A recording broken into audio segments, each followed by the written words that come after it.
We're going to talk about how you can look your best on camera, because if you want to create videos that grab attention, that captivate people, and keep people engaged and watching, you need to look your best. This is especially important for people seeing your video for the first time. It's kind of like meeting someone in person. You want to give them a good first impression, right? Now, this doesn't mean you need to look like a movie star or have perfect facial features. It's not about being attractive. It's about making sure that your videos are clear, easy to watch, and somewhat professional. If your video is too blurry, or it's hard to see your face clearly, and it's too shaky, or it's too amateur, or it's just simply too distracting, people are gonna tune out and they're gonna swipe away. That's why in this lesson, my goal is to help you set up your camera to make sure that you look as good as possible. I'm gonna teach you simple techniques that anyone can use. And don't worry, we're not gonna go too deep on the technical or complicated aspects of filmmaking or videography. We're just gonna keep it simple. You don't need any fancy equipment or a professional studio. You can just use your smartphone or any camera that you already have. I'm gonna walk you through the key things that you need to think about when setting up your shot. The first one is framing, how to aim your camera and position yourself so you look balanced and natural. Next is lighting, how to make sure that your face is well lit and it's easy to see. Then we're gonna talk about the foreground, which is you. You're the foreground. And last but not least, we're gonna talk about the background, meaning what's behind you and how to keep it from being too distracting. By the end of this, you'll know exactly how to set up your camera and create videos that look polished, engaging, and professional. So let's dive right into it. Before we get started, here's a quick pro tip. If you wanna get the best out of your smartphone camera or DSLR camera, you need to make sure that your lens is clean. The reason why most people have bad videos is because they don't clean their lenses, so make sure that your lenses are clean before you even start recording, alright? First things first, let's get one thing straight here. There's no such thing as the perfect shot. Instead, think of it as guidelines of what's acceptable and visually appealing. Your goal is to compose or create a shot that is natural, engaging, and kind of fits your content. Okay, so let's start with framing. How you frame your shot, meaning how you position your camera and how you position yourself in front of the camera, can make or break your video. The first tip I have is that you need to frame yourself depending on the platform you're posting for. Each social media platform has a different aspect ratio or dimension that you need to post for. For example, TikTok, Instagram Reels, Facebook Reels, YouTube Shorts, all of those types of videos are more vertical, or they have a 9:16 aspect ratio. While long-form YouTube videos, for example, have more of a landscape or horizontal ratio. Each platform also has a different type of setup in terms of their layout, like for example, where the like button goes, where the comment button goes, or how far the captions go on the screen. And how you position your face and your camera kind of matters depending on the platform. To make it easy for you guys, I've created a social media video crop guide to make sure that your content aligns perfectly with the platform that you're posting for. This is gonna make things a little bit easier in terms of framing your shot. Besides framing your shot for the specific social media platform you're posting on, the number one thing I need you to remember while framing your shot is this. Your shot, your end result, whatever you compose needs to appear natural. It needs to feel natural. Like how it looks when you're having a face-to-face normal conversation with someone. It needs to kind of replicate or match how it looks when you're having a conversation with someone. After all, the goal is to connect with your audience and to captivate their attention. So you don't want to confuse them or distract them. With that being said, let's talk about the height of your camera. Okay, when it comes to the height of your camera, how high should it be? Again, we need to remember that it needs to match and mirror how a real conversation goes. So if the camera is someone's eye and you're having a conversation with someone, where are their eyes naturally at? If you're both sitting down, you would be at perfect eye level. They would be at the perfect level of your eyes. So that's how you need to position your camera. You're not gonna position it all the way up here. You're not gonna position it all the way down here. Their eyes are not down there. Their eyes, when you're both sitting at the same table, should be just as high as your eyes.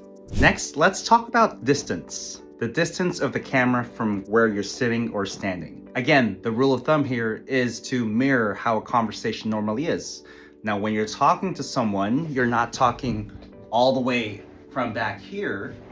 You're not talking all the way this close. This is too close for personal space. When you're having a conversation with someone, you're normally talking within personal space range. So it's not too far, it's not too close. Think about personal space. This length would be normal. If you were holding your phone, this would be a good length. Not too close, not too far.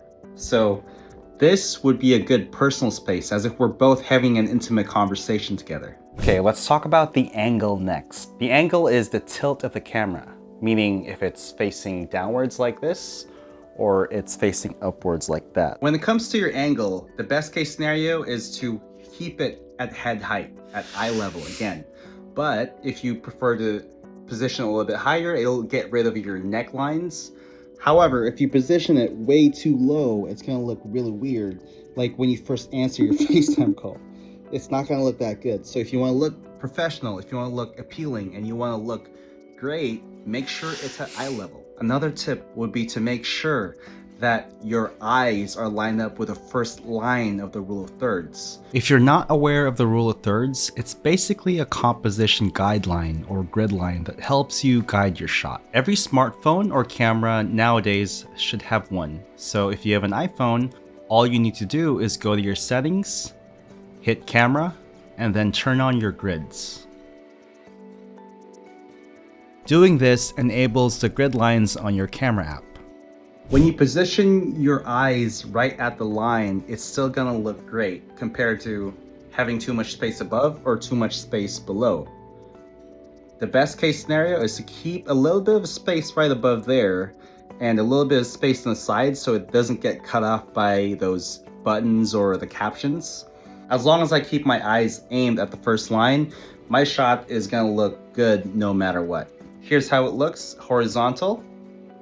No matter what, when I keep my eyes at the first line, it's still gonna look aesthetically pleasing. So that's one way you can position yourself and your camera to make sure that your shots are aesthetically pleasing. Okay, let's talk about lighting. To keep it as simple as possible, the key thing to remember is that you need to have enough light on you. As long as you have enough light, you're gonna look amazing. Because the way cameras work, especially smartphones, is the more light there is to absorb, the better the picture or video is gonna be. Here's how it looks when there's enough light, and here's how it looks with all the lights turned off, when there's not enough light entering the camera. When you're in a dark room or you're in a spot that doesn't have enough light, it looks a little bit grainier, it looks a little bit less sharp, it looks a little bit less professional. So the key here is to have enough light so it captures the best look possible. Here's how it looks again with all the lights turned on. You can see that the image looks a lot clearer, looks a lot more professional, and it's a lot more engaging to look at. Another tip is to make sure that there's no light going directly into your camera, because if you have light going directly into your camera lens, that creates a little bit of a glare and it kind of degrades the quality of your video. For example, I have this light bulb here. If I face it at the camera, you're gonna see that my face gets a little bit faded. It looks a little bit more faded and the colors are gone. If you have a light bulb facing the camera like this, it's gonna degrade the quality of your video. So the goal is to make sure that there are no light flares or no sources of light facing your camera. Next, let's talk about the types of light you're gonna be dealing with. To make this as simple as possible, I've narrowed it down to two things: direct light and diffuse light. Generally speaking, diffuse light is your best friend because it gives you softer shadows and it gives you an even glow around your face. And direct light, on the other hand, can give you harsh shadows, meaning if you have wrinkles on your face that you're trying to hide, direct light is gonna show them a little bit more. And that's why diffuse light is your best friend. The best and cheapest way to get diffused lighting is to record yourself in front of a window.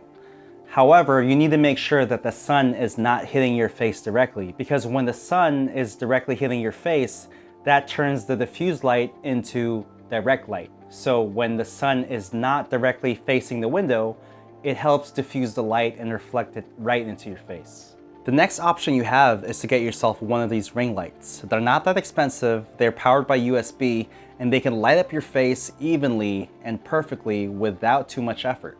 Or if you have more room in your budget, you can get one of these professional lights with a diffuser that softens the light. All right, let's talk about the foreground, meaning you. In a talking head video, you are the foreground. You are the main focus of attention, not your background.